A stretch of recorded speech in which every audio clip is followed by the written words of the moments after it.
ओम नमः शिवाय। हर हर महादेव। दोस्तों, स्वागत है आप सभी का सावन मास महात्म की 21वें दिन की कथा में। 21वां अध्याय। सनातन कुमार ने कहा, हे प्रभु, दया करके आप मुझे पूर्णवासी व्रत की विधि बतलाइए। हे दयानिधे, महात्मा सुनने से श्रोताओं को और सुनने की इच्छा तीव्र हो जाती है। भगवान शंकर जी बोले, हे सनातन कुमार, श्रावण शुक्ल पूर्णिमा के दिन वेदोत्सर्जन उपाकर्म होता है। जा पौष मास की पूर्णिमा तिथि उत्सर्जन की बतलाई गई है। उत्सर्जन में पौष मास की प्रतिपदा तिथि या रोहिणी नक्षत्र बतलाया गया है। दूसरा समय अपनी अपनी शाखा के अनुसार उत्सर्जन तथा उपाकर्म दोनों एक ही समय करने उत्तम कहे गए हैं। अंत्य श्रावण मास पूर्णिमा के दिन उत्सर्जन अविष्ट है तथा बृहस्पति शाखार्थी उपाकर्म में श्रवण नक्षत्र हो उसी दिन ऋग्वेदियों का उपाकर्म होता है। जो ऋग्वेदियों का उपाकर्म पूर्णिमा में तथा सामवेदियों का हस्त नक्षत्र में होता है। उपाकर्म गुरु और शुक्रास्त नक्षत्र में आनंद से करना चाहिए। गुरु तथा शुक्रास्त से पहले उपाकर्म का शुभारंभ न करना चाहिए। यह शास्त्रों का मत है। ग्रहण तथा संक्रांति आदि योग दुष्ट समय आ जाने पर दूसरे समय में करना चाहिए। हस्त नक्षत्र युक्त पंचमी या भादौ पूर्णिमा के दिन अपने अपने ग्रह सूत्र के अनुसार उत्सर्जन उपाकर्म करना चाहिए। मलमास आ जाने पर शुद्ध पक्ष में करना चाहिए। यह दोनों उत्सर्जन उपाकर्म नित्य है। इनको प्रतिवर्ष नियम पूर्वक करना चाहिए। उपाकर्म की समाप्ति होने पर द्विजातियों के समक्ष उसी सभा में श्रेष्ठ सभा दीप समर्पण करना चाहिए।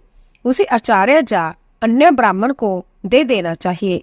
पहले सोने चांदी या तांबे के पात्र में एक सेर गेहूं रखें। उसके ऊपर गेहूं के आटे का दिया बनाकर घी या तेल में भिगोकर 3 बत्तियां रख उसे जलाना चाहिए। फिर पान दक्षिणा सहित ब्राह्मण को देना चाहिए।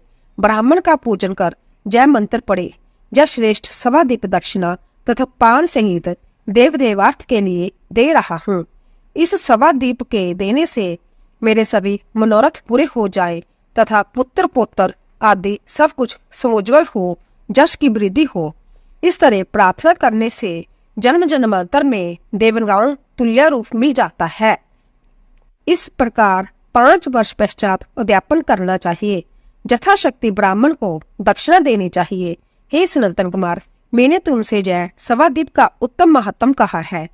उसी रात को श्रावणी कर्म करना चाहिए। उसी के समीप सर्प बलि करना चाहिए। दोनों कार्य अपने अपने ग्रह सूत्रों को देखकर करना चाहिए।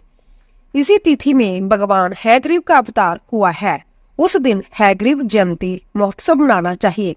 हैग्रीव उपासक के लिए यह उत्तम है। श्रावण मास पूर्णिमा के दिन श्रवणा नक्षत्र में भगवान हैग्रीव ने सिंधु तथा वित्ससा नदी के तट पर जन्म लिया। उसी समय संपूर्ण पाप तापों को हरने वाला सामवेद गया था। अंत्य उस संगम में स्नान करने में सब कामों में सिद्धि की प्राप्ति होती है। वहीं पर शांग्रड, द्रुज तथा चक्कर गदाधारी भगवान विष्णु की पूजा करनी चाहिए। सामवेद को सुनना चाहिए और सामवेद की पूजा करनी चाहिए। वहां सखे संबंधियों के साथ क्रीड़ा तथा भोजन करना चाहिए। वहीं पर नारियों को पति प्राप्त जल क्रीड़ा करनी चाहिए। अपने अपने देश तथा घर में भी महोत्सव मनाना चाहिए। हैग्रीव का अर्चन करना चाहिए। मंत्र जप को सुनना चाहिए। शुरू में पर्णव योजन करना चाहिए। उसके बाद भगवते तथा धर्माई कहकर चतुरंतर आत्म विशोधन शब्द की योजना करनी चाहिए। फिर अंत में नमः शब्द कहना चाहिए। यह 18 अक्षरों का मंत्र सब सिद्धियों को प्रदान करने वाला तथा वश्यम मोहन आदि 100 प्रयोगों का एक ही साधक मंत्र है। इसका पुरुष चरण अक्षर संख्या के अनुसार 18 लाख या 18,000 है, पर कलयुग में चौगुना करना चाहिए, जो करने से भगवान हैग्रीव प्रसन्न हो सभी कामना पूर्ण कर देते हैं। इसी पूर्णिमा के दिन रक्षाबंधन होता है। यह सब रोगों तथा सब अशुभों का नाश करने वाला है। हे वत्स, इसके संबंध में मैं तुमको प्राचीन इतिहास बतलाता हूँ। पहले इंद्राणी ने जय सिद्धार्थ इंद्र के लिए इसे किया था। हे मामूने, पहले 12 वर्ष देव तथा असुर युद्ध हुआ। इंद्राणी ने उस समय सर्वेश्वर को थका देकर कहा, हे देव, आज चतुर्दशी है। कल सुबह मैं श्रेष्ठ रक्षा बंधन करूंगी, जिसे करने मात्र से आप अजय होंगे। इस तरह कहकर इंद्राणी ने पूर्णिमा के दिन मंगलादि कर हर्ष देने वाली रक्षा इंद्र के दाएं हाथ में बांध दी। इंद्र ने रक्षा बंधवा कर ब्राह्मणों के साथ सब सितमाचन किया और उसके बाद दानव सेना पर चढ़ाई कर दी और देखते ही देखते उन पर विजय प्राप्त कर ली। हे तात, मैंने तुमको रक्षा का प्रभाव बतलाया। जय सुख, पुत्र, आरोग्य तथा धन को देने वाला है। श्री सनातन कुमार ने पूछा, हे प्रभु, किस विधान से, किस तिथि में तथा किस समय में रक्षा बंधन करना चाहिए? यह सब कुछ आप मुझे बतलाइए। भगवान, आप तो विचित्र कथा सुनाते जा रहे हैं, लेकिन मेरी नाना अर्थ से युक्त कथाओं को सुनकर तृप्ति नहीं होती। भगवान शंकर बोले, हे सनातन कुमार, श्रावण मास की पूर्णिमा के दिन मनुष्य को प्रातःकाल श्रुति स्मृति विधान द्वारा स्नान करना चाहिए।